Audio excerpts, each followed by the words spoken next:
বাহাদুর তো বটে। গোপাল ভাঁড়ের গল্প। মহারাজ কৃষ্ণচন্দ্র আর গোপাল কোনো একটা কাজের জন্য কিছুদিন মুর্শিদাবাদে ছিলেন। মহারাজ গোপালকে সঙ্গে নিয়ে প্রায় অধিকাংশ জায়গায় যেতেন। গোপাল এইসব কারণে মহারাজের অতি প্রিয় পাত্র হয়ে দাঁড়িয়েছিল। মহারাজও গোপালকে ছেড়ে থাকতে পারতেন না।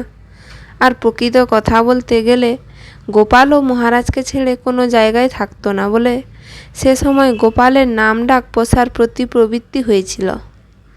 সে যদি মহারাজ কৃষ্ণচন্দ্রের কাছে না থেকে অন্য কোনো রাজা জমিদারের কাছে থাকতো তাহলে তার সেখানে কোনো অভাব অভিযোগ থাকতো না।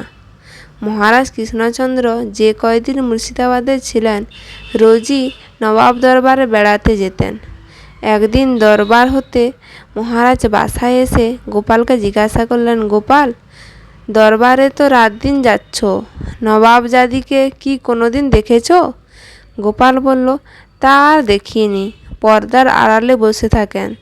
তার রূপের কি জলুস, পর্দা ফেটে বের হয়। মহারাজ বললেন, আচ্ছা, তোমার কত বড় বাহাদুরি! তুমি যদি নবাবজাদিকে ইশারা করতে পারো তাহলে বুঝবে তুমি বাহাদুর বটে। গোপাল বললে, আচ্ছা, কালই পরীক্ষা নেবেন। বেশি কথা কয়ে আর লাভ কি? পরদিন গোপালও মহারাজের সাথে দরবারে গিয়ে উপস্থিত হলো। গোপাল অন্যদিন মহারাজের পাশে পাশেই বসে থাকত। আজ নবাবজাদির পর্দার একটু পাশে গিয়ে বসলো। গোপাল ভালো মানুষটির মতো দরবারের আইন কানুন বিচার পদ্ধতি শুনছে আর মাঝে মাঝে মুখটা চোখটা ঘুরিয়ে নবাবজাদির দিকে তাকাচ্ছে। নবাবজাদির চঞ্চল দৃষ্টি চারদিকে। গোপালের ইশারা ও মুখভঙ্গি লক্ষ্য করলেন। যখনই গোপালের দিকে তার দৃষ্টি নিপতিত হয় তখনই গোপাল চোখ ঘুরায়, মুখভঙ্গি করে। ২-৪ বার এইরকম গোপালের ভাবগতিক দেখে নবাবজাদি নবাবকে লোক মারফত এ বিষয় জ্ঞাপন করলেন। নবাব এই সংবাদ পেয়ে তেলে বেগুনে জ্বলে উঠলেন। তিনি উচ্চকণ্ঠে ২ সশস্ত্র প্রহরীকে আদেশ করলেন, বেয়াদবকে তুলে নিয়ে এসে এই দণ্ডে শুলে চড়াও। নবাবের কথাও যা, কাজও হলো তাই। তখনও প্রহরীদ্বয় গোপালকে গ্রেপ্তার করলে। গোপাল তাদেরও সেইরূপ ইশারা আর মুখভঙ্গি করতে ছাড়ল না। বন্দী গোপাল নবাবের সম্মুখে হাজির হলো। সে নবাবকে কুর্নিশ করে সেইরূপ ইশারা ও মুখভঙ্গি করতে ভুলল না।